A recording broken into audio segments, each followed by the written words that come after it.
Hi అండి. మీరు ఎప్పుడైనా బీట్రూట్తో చేసే చెక్కల కోసం విన్నారా? ఎప్పుడైనా తిన్నారా? టేస్ట్ చాలా బాగుంటాయి. ఈ వీడియోని ఫుల్గా చూడండి. గుల్లగా పర్ఫెక్ట్గా చెక్కలు ఎలా చేయాలో చూపిస్తాను.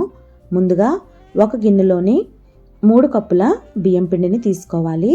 మిక్సీ జార్లోని కారంగా ఉన్న 5 పచ్చిమిర్చి, 2 ఇంచుల అల్లాన్ని కచ్చా పచ్చాగా మిక్సీ పట్టుకున్న పేస్ట్ని వేసుకోవాలి. రుచికి సరిపడా సాల్ట్, 1 టీ స్పూన్ జీలకర్ర, సన్నగా తరిగిన కరివేపాకు వేసుకోవాలి. ఇందులో నేను ముందుగా 1 గంట సేపు శుభ్రంగా కడిగి నానబెట్టుకున్న 3/4 కప్పు పెద్ద సగ్గుబియ్యం, పచ్చి శనగపప్పు వేసుకున్నాను. ఇందులోనే 3/4 కప్పు బటర్ కూడా వేసుకోవాలి. సాల్టెడ్ బటర్ అయితే ఉప్పు కొంచెం తగ్గించుకోండి. ఇందులో 1/2 కప్పు తురుముకున్న బీట్రూట్ని వేసి అంతా కలిసేలాగా కలుపుకొని గోరువెచ్చని నీళ్లు కొద్ది కొద్దిగా వేసుకొని మెత్తగా కలుపుకోవాలి. ఇది కలుపుకున్న తర్వాత ఏదైనా క్లాత్ వేసి పిండి మీద ఉంచుకోండి, లేదా చెక్కలన్నీ చేసేసరికి పిండి డ్రైగా అయిపోతుంది.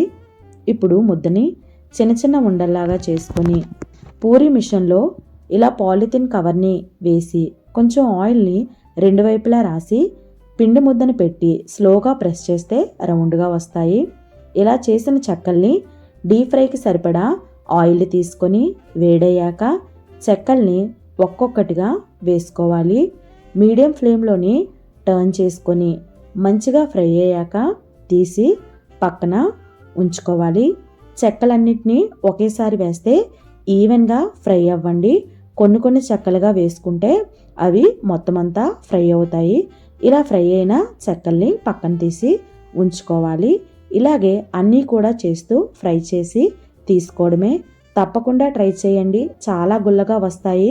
ఎప్పుడైనా చెక్కలకి బబుల్స్ వస్తున్నాయంటే ఇవి ఇంకా పర్ఫెక్ట్గా కుదిరినట్టే.